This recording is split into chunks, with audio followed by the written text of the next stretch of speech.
Continuamos aquí en Techtober Skiller Academy, en Negocios Televisión, descubriendo la nueva televisión. También vamos a descubrir en breve si YouTube es una televisión o todavía no. Tenemos en línea a Elena Corpas, Audiovisual Lead en Havas, España. Bienvenida, Elena. Gracias. Quería preguntarte, ¿hemos desconectado del dial la televisión lineal para ir a una televisión conectada? Pues no hemos desconectado, hemos hecho que convivan los dos mundos. Todavía no estamos viendo una desconexión total del entorno de la televisión tradicional o la herciana o la de toda la vida, ya no sé cómo llamarle, porque lineal ya parece que tampoco. Pero sí que es verdad que la conexión de nuestro televisor nos lleva a un nuevo mundo en el que están conviviendo esos dos entornos. ¿Cómo es la nueva experiencia en esa televisión conectada? ¿Ha cambiado mucho respecto a lo que conocemos? Pues desde el punto de vista del consumidor, sí que es verdad que la experiencia ha cambiado en el entorno televisor, porque cosas tan curiosas, ¿no? Y nosotros tenemos un estudio interno que es Audiovisual Now en Havas Media que nos permite entender precisamente esta realidad audiovisual, y hay frases, ¿no? Como la tele hoy, ¿no? Si no está conectada a internet solo sirve para ver la tele, ¿no? Como esa palabra que hace unos años designaba tanto a dispositivo como a tipología de consumo, hoy, ¿no? Se bifurca en dos caminos, y el televisor como dispositivo nos lleva a la tele tradicional, pero nos lleva a otros nuevos mundos.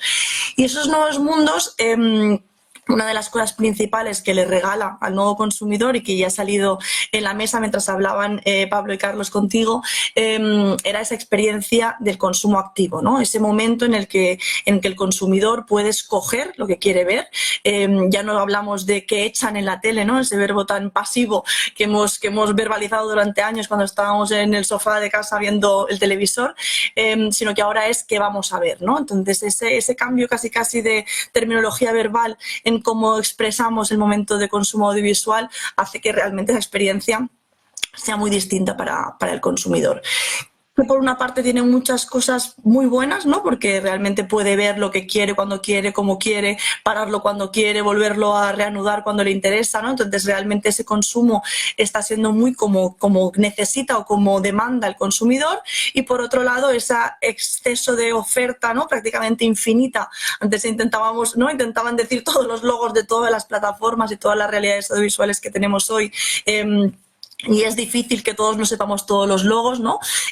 Hace también que, bueno, pues que esa experiencia a veces se viva con algún punto agridulce, sobre todo en el momento de la elección, ¿no? O sea, se está empezando a ver cómo el consumidor le abruma tanto contenido y necesita ese momento de ¿y qué vemos hoy? ¿no? Y esa fatiga en la elección del contenido está siendo un poco el talón de Aquiles en alguna de las plataformas, y están luchando o están viendo cómo solucionarlo para que eso no deteriore precisamente esa experiencia, bien sea con formatos, ¿no? O con cambios en las interfaces, que dentro de poco viviremos, o por lo menos han anunciado que viviremos el cambio de la interfaz de Netflix, como se modifican, ¿no? Esos algoritmos en los que nos recomiendan que tenemos que ver para que precisamente esa experiencia todavía sea mejor, ¿no? Y no suframos el que antes solo teníamos que poner un canal, ¿no? Y ahora tenemos que escoger entre millones de contenidos audiovisuales. De cara al anunciante, siempre se ha hablado que la televisión, si quieres lanzar un mensaje, es el medio más rápido para llegar a todo el mundo. También se ha hablado siempre de que la autoridad que transmite la televisión siempre ha sido un punto clave, pero ¿qué podemos medir ahora con esta televisión conectada? ¿Qué métricas se suelen utilizar? La televisión lineal es la que más rápido, ¿no? Nos permite ya alcanzar audiencias y nos permite construir más rápido estas coberturas, sigue siendo una realidad, a pesar de que hayamos conectado el dispositivo a Internet, porque ese consumo conectado también nos ha llevado a este mundo on demand, y en el on demand conseguir grandes audiencias en corto plazo no es algo más difícil, sobre todo con los presupuestos disponibles. Pero sí que es verdad que ahí, cuando hacemos comparativas de coste, ¿no? Y en las agencias o los anunciantes solemos hacerlas mucho, ¿no? Sí que es verdad que la televisión, todo el entorno de televisión conectada o todos los productos de esta digitalización tienen costes, ¿no? Proporcionalmente más elevados a los de la televisión lineal. Eso hace que tengamos que cualificar por qué, ¿no? Estar en esos entornos y qué plus le puede dar al anunciante estar en un entorno esos productos OTT, ¿no? O de esas nuevas posibilidades que nos ofrece el entorno digital. Y ahí empiezan a aparecer métricas, ¿no? Empiezan a aparecer momentos en los que tenemos que valorar otro tipo de experiencia, bien sea el formato, más que el formato, en la manera de no interrumpir. La televisión lineal convencional, ¿no? Solo la conocemos desde un punto de vista de bloque publicitario, donde la interrupción, ¿no? Es su manera de llegar al consumidor.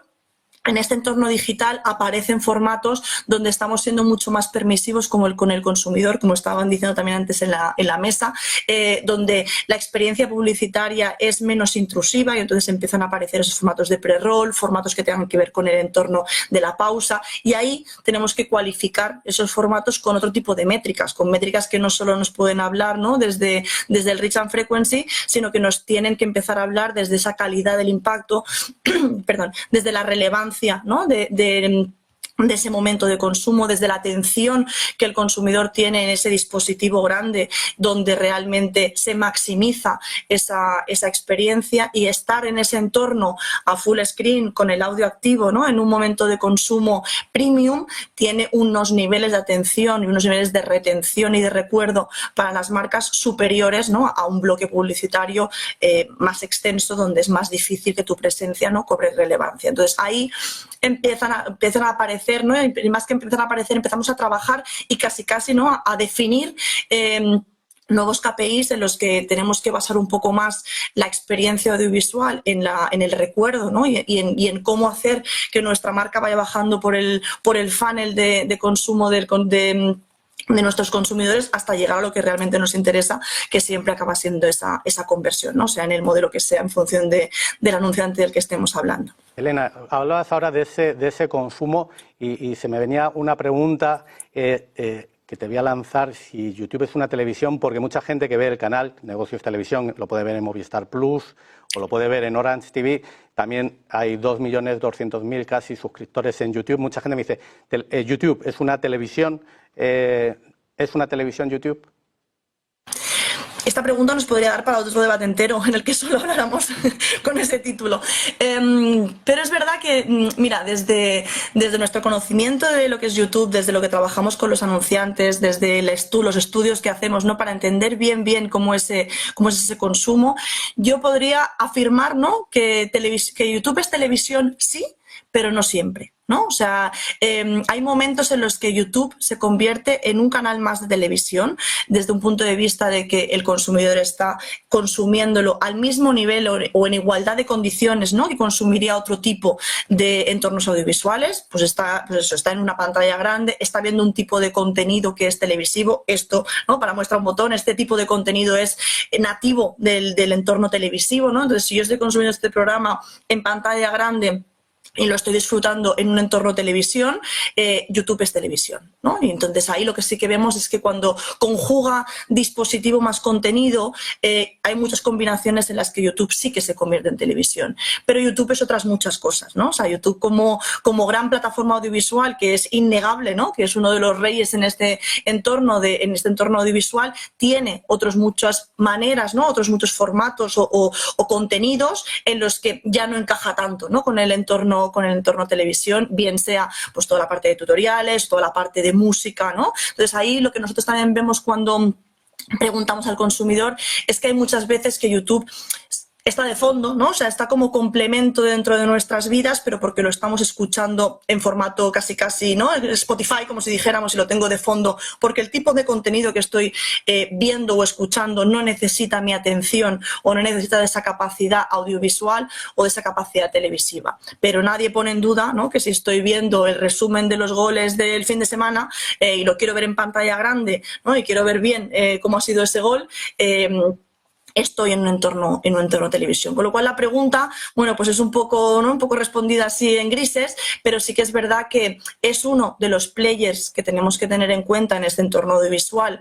desde el punto de vista de los medios y desde el punto de vista del anunciante, porque es un punto de contacto más en este entorno audiovisual y en este entorno de la gran pantalla conectada a Internet, pero es verdad que hay que tener un poco de ojo desde el punto de vista casi de la planificación o desde el trabajo de las agencias para saber cuándo YouTube va a estar entre comillas, compitiendo, ¿no?, con ese entorno audiovisual y, por tanto, con ese Netflix o con ese Amazon Prime Video o con ese Movistar Plus, cuando está en ese nivel de competencia o cuando está jugando otra liga dentro del discurso audiovisual. Elena, gracias. Me gusta que me respondas esa parte de grises, porque les dejas un marrón a Carlos y a Pablo, que es otro color, para que respondan. Sabía que Carlos desde ahí lo iba a recuperar y le iba a interesar la réplica. No sé si lo voy a explicar también como tú, pero sí, totalmente. Elena Corpas, Audiovisual Lead en Havas España, gracias por estar con nosotros y continuamos aquí en el plató con Carlos. Te han dejado